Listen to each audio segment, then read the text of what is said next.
scan your head? Like you're a cashier and I'm a bunch of bananas? I'm not bananas, you are. That's not really funny to people who've lost their kids to this vaccine. How dare you be so flippant, man? I want to talk about Whoopi Goldberg because I got so many texts this week because she attacked me the week before. Sure. So everybody was like, oh, Bill, I get you're enjoying the karma. First of all, I'm going to talk about this at the end of my show next week, teaser. Since our last video on this subject, many of you eagerly requested a thorough examination of the dramatic showdown between Bill Maher and Whoopi Goldberg. Well, we heard you loud and clear and went straight to work. The Bill Maher-Whoopi Goldberg drama isn't just a minor ripple. It's a monumental Titanic-scale cultural clash. What we initially uncovered was merely the gritty surface of Hollywood's most awkward ideological dance. This isn't simply a disagreement between two famous figures. It's a high-stakes arena where free speech directly confronts the self-righteous hand of woke enforcement. It's comedy battling cancel culture, logic facing outrage, and a struggle for the very soul of a society teetering on the edge of constant offense. And here's the twist. Neither Hollywood nor Whoopi anticipated Maher's calm yet piercing rebuttal. So get ready, because we're about to lift the curtain and uncover the drama, hypocrisy, and uncomfortable truths that Hollywood would rather keep under wraps. Let's dive in. Let's rewind to nearly 3 years ago when Bill Maher shared his thoughts on COVID. Everyone knows Corona is no walk in the park, because you literally can't walk in the park. But at some point, the daily drumbeat of depression and terror veers into panic porn. Enough with the life will never be the same headlines. And stop showing us this. You know, everything looks scary when you magnify it 1,000 times. Here's a pubic hair. Boo! Bill Maher had officially reached his breaking point with the endless media frenzy and doomsday predictions surrounding the coronavirus. While everyone else was busy hoarding toilet paper and flaunting their 37th booster shot, Maher was advocating the bold notion of simply living. He believed we needed to adjust, adapt, and for heaven's sake move forward with our lives instead of letting the virus keep us in a state of limbo. But of course, the woke crowd wasn't having any of it. To them, Maher's appeal for resilience and rationality was almost tantamount to a hate crime. Apparently, suggesting a balance between caution and normalcy was as scandalous as skipping leg day at the gym. And that's when Whoopi Goldberg stepped into the fray. That's not really funny to people who've lost their kids to this vaccine, or people who've lost family members or dear friends to this. This is what we're doing to protect our families. And you don't have to do it, but stay away from everybody. Because if you're the one who's not paying attention and you're coughing and sneezing, you don't want to, then stay out of the public, man. This is not, nobody wants this. And I think he's forgetting that people are still at risk who cannot get vaccinated. People who can't get that. Little kids under the age of 5. Yeah. Or people with health conditions. How dare you be so flippant, man? That's quintessential Whoopi for you. Always poised to strike when someone dares to express an idea that hasn't been stamped by the woke authorities. What was Bill Maher accused of? Simply suggesting that maybe, just maybe, we should stop chasing an elusive normalcy and, get back to living our lives. But Whoopi wasn't having any of it. Oh no, she dismantled his argument, as if he proposed replacing yoga with dodgeball at a woke retreat. Here's the twist. Instead of Whoopi's fiery remarks generating backlash against Maher, the spotlight turned on her. Fans preferred Maher's measured approach over Whoopi's unsolicited commentary, earning him massive public support. Even from the ABC network, the puppet masters behind The View. They sidelined Whoopi to the TV timeout corner for a 2-week break, proving that even Hollywood has its limits when it comes to woke excesses. Fans cheerfully called it karma, but Maher had his own sharp response because if there's one thing Bill loves more than being right, it's making sure everyone knows he's right. Stop saying that Whoopi Goldberg getting yanked from The View right after she attacked me on The View is karma. There's no such thing as karma, sorry. Sorry, but life is random. The only word to describe it when a big game hunter gets trampled by an elephant and then eaten by lions is hilarious. In this dramatic face-off, Bill Maher embodies the regal lion, while Whoopi Goldberg transforms into the overly confident big game hunter showing up to the savannah with nothing but a Nerf gun. Determined to take down Maher, Whoopi launched her assault armed with woke outrage and a sense of moral superiority. However, Maher, the cunning and elusive lion, masterfully reversed the situation, leaving Whoopi ensnared in her own web of hypocrisy. It's the classic narrative of the woke mob, constantly prowling, always hunting for someone to cancel, only to end up tripping over their own feet. They're like amateur magicians, perpetually pulling controversies out of thin air and acting astonished when their tricks backfire. Maher didn't just survive, he thrived, leaving Goldberg with nothing but a bruised ego and a 2-week suspension to reflect on her failed hunt. Sometimes the hunter becomes the hunted, and who doesn't relish a good twist ending? Maybe next time Whoopi will think twice before attempting to rewrite history live on television, or perhaps she won't. Here's the fascinating and unexpected part. Bill Maher, Whoopi's nemesis, had every chance to seize this moment and completely dismantle the actress. But instead, he chose to extend an olive branch. Maher remained true to his principles, advocating that free speech should remain unfettered and that no one should be penalized for speaking their minds, even if they're wrong. Whoopi Goldberg, who, by the way, I hope is still a friend, we can disagree with each other, should not be canceled or put off her show, as much as I totally disagree with her crazy statement. Free speech. She should be there. She shouldn't get a timeout. Maher, the quintessential gentleman, held steadfast to his principles like a seasoned pro. Even when it came to Whoopi, he didn't kick her while she was down, demonstrating once again that he's not just sharp-witted, but also remarkably classy. Now picture this. What if the roles were reversed and Maher found himself on the receiving end? Do you think the woke mob would have shown any restraint? Oh, please. They'd have pounced on him faster than a vegan at a salad bar. The very same crowd that preaches compassion and second chances would morph into a pitchfork-wielding mob, eagerly canceling Maher before he could even utter the words, free speech. Woke culture prides itself on its moral high ground until its values become inconvenient, at which point they swiftly rewrite the rules. It's akin to watching a bunch of toddlers inventing new game rules on the fly just to secure a win. Principles, consistency, not in their vocabulary. To gain the upper hand over Bill Maher, this band of political toddlers lured him into their den. There, they employed every trick in the book to corner Maher, including twisting his words beyond recognition. Well, I had a different question, but it struck me that in the first segment you used the term woke, and you said that woke is what was sort of ruining everything, and I know that you're... No, I didn't say ruining everything. I said that's why Trump could get reelected. That's why Trump could get reelected. Yeah. So... Chances are you've seen this clip countless times, so we won't waste your time with the full version. But here's something to note. The woke mob always strikes in groups. They're like a pride of lions on the prowl for their next target.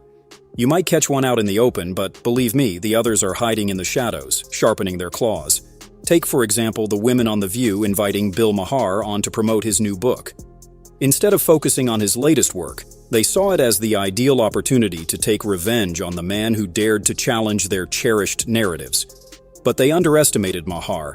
He's not just a comedian, he's a tactician.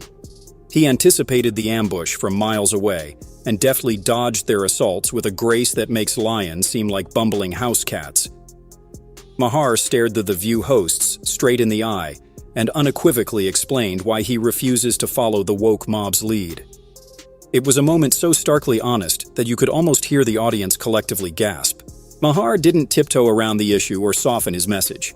He confronted the relentless virtue signaling, the hypocrisy, and the performative outrage that define the woke agenda. It's not that he's opposed to progress. He's against a culture where progress equates to silencing dissent and punishing those who think differently. Naturally, the hosts were left staring, struggling to comprehend what had just unfolded. Maher didn't merely reject their storyline. He methodically dismantled it with calm and courage, leaving them scrambling for a counterargument. When they realized they couldn't trap the sly old fox Bill Maher, they let him go unscathed. But of course, Whoopi Goldberg was ready to come back for her pound of flesh. This should be against the law. You should not be able to lie to the American knowingly. What do we do as Americans to say this is not okay? You'd have to say the First Amendment. Yeah. I think you... Well, the First Amendment doesn't allow you to willingly lie. When Whoopi realized she couldn't outmaneuver Bill Maher with a straightforward attack, She changed her strategy and aimed directly at the core values he passionately defended: free speech, logic, and the freedom to question authority without the fear of cancellation. It was a textbook deflection move. If you can't defeat the person, undermine their principles. She sought to portray Maher's unwavering support for free speech as reckless, antiquated, and even dangerous, a tactic straight from the woke mob's playbook. However, Maher, always the adept debater, refused to let her hijack the conversation. Instead, he calmly yet forcefully reminded her and the entire audience that challenging ideas isn't perilous, it's vital for progress.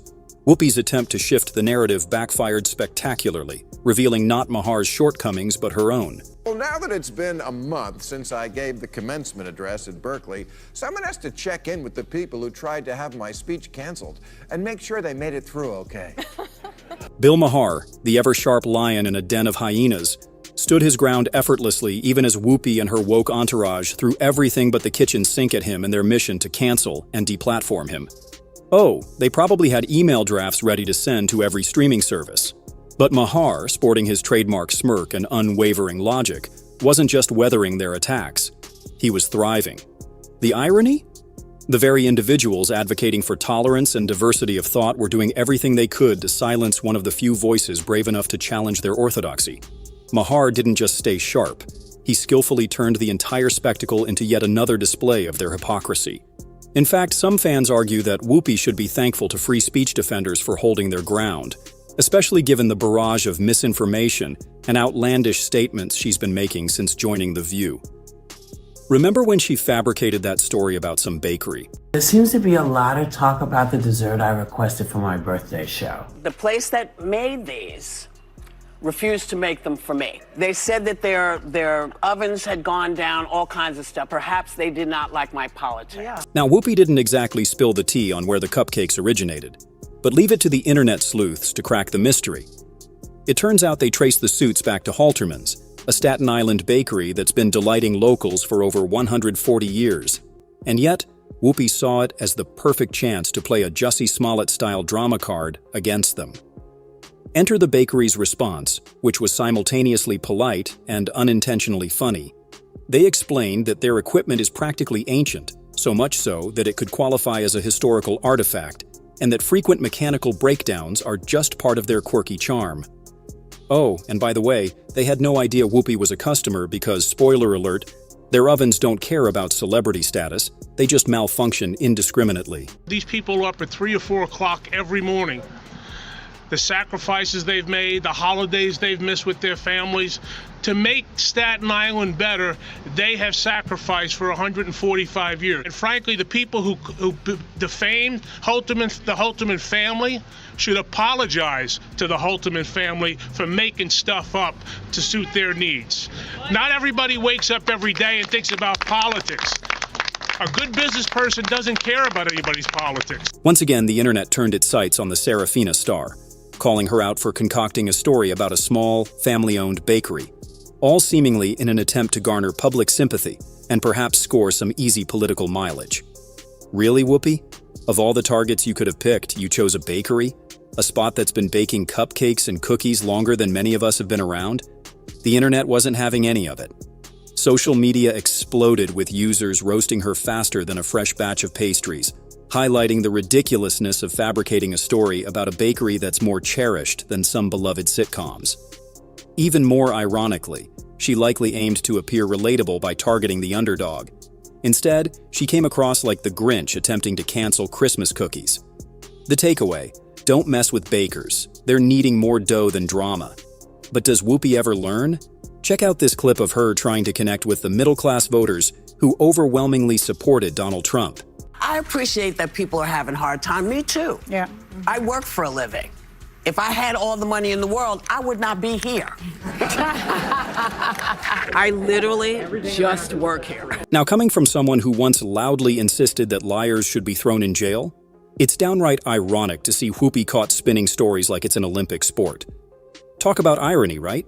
To add insult to injury, Whoopi Goldberg, a Hollywood heavyweight reportedly pulling in a $100,000 a week paycheck, has the audacity to play the struggling every woman. Compare that to the average American's $600 weekly salary. and it's crystal clear who's truly out of touch. But wait, there's more. Some sources estimate Whoopi's net worth at a hefty $60 million, and she recently secured an $8 million deal with ABC to join the View panel, dishing out opinions as effortlessly as serving cupcakes. It's the classic woke mob playbook. Play the victim, twist the narrative, and hope the glaring contradictions go unnoticed. They excel at convincing the masses they're just like you while sipping organic lattes from gold-plated mugs. Whoopi's attempt at relatability is like a billionaire complaining about yacht fuel prices, completely tone-deaf. Many fans who watched that episode tore into Goldberg for her insensitive remarks. One viewer wrote, "We have spoken, Whoopi. We can't stand you. Working women don't watch you. We're at work."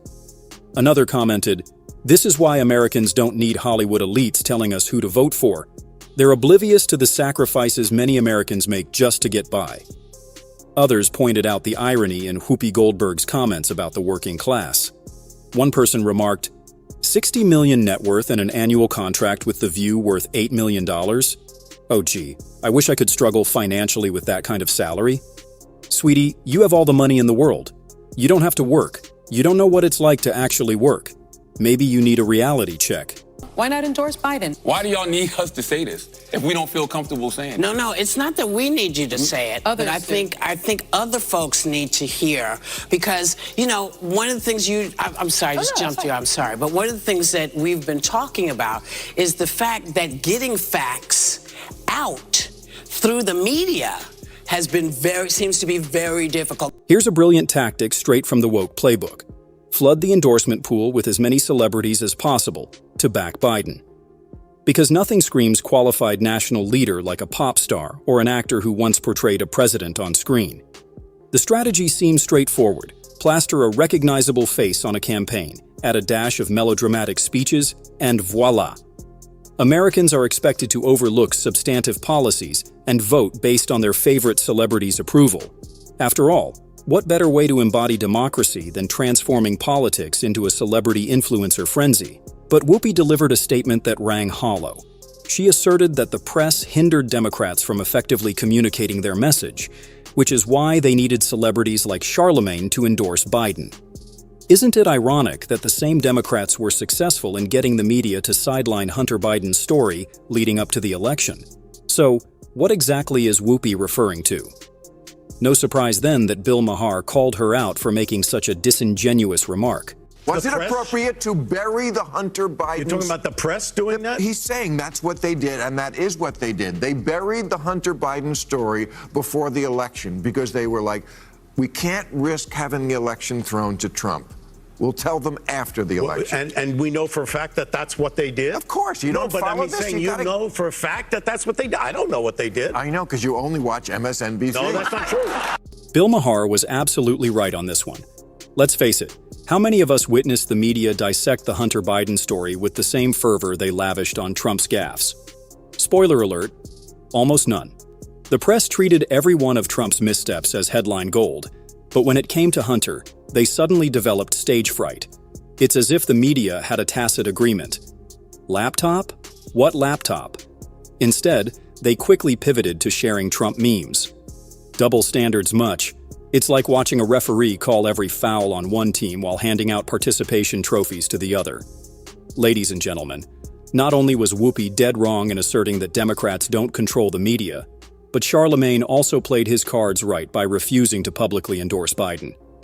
Naturally, Charlemagne's defiance irked the ever-vindictive Whoopi. Unable to let it slide, she turned his next appearance on The View into her personal battleground. When Charlemagne returned to the show, Goldberg wasted no time sharpening her claws, ready to pounce and transform the conversation into a one-sided ambush.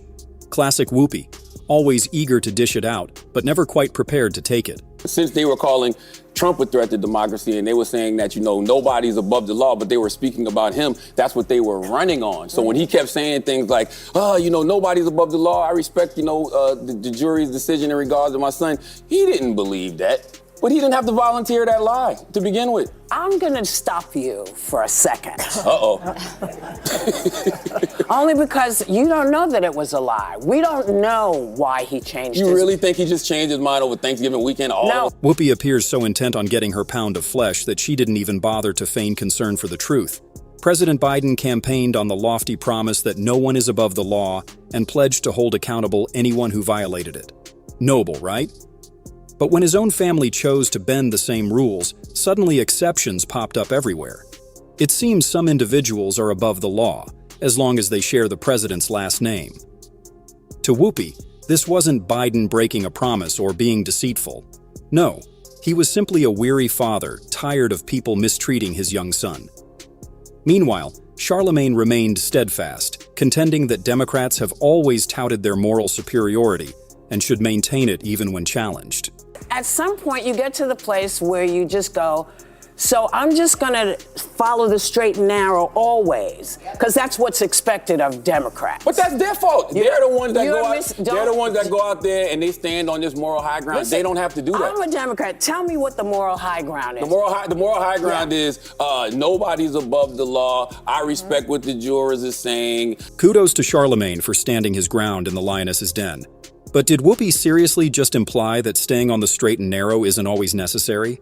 That bending one's values is perfectly acceptable when it's convenient? Bravo, Whoopi. You've just reinforced what we've been highlighting about the woke mob for weeks. They cling to their so-called high moral standards only when it benefits them. But the moment the stakes rise, they abandon that moral hill faster than the flash on a caffeine binge. Consistency clearly isn't their forte.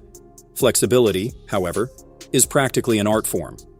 And that's precisely why Bill Maher has always clashed with Whoopi Goldberg.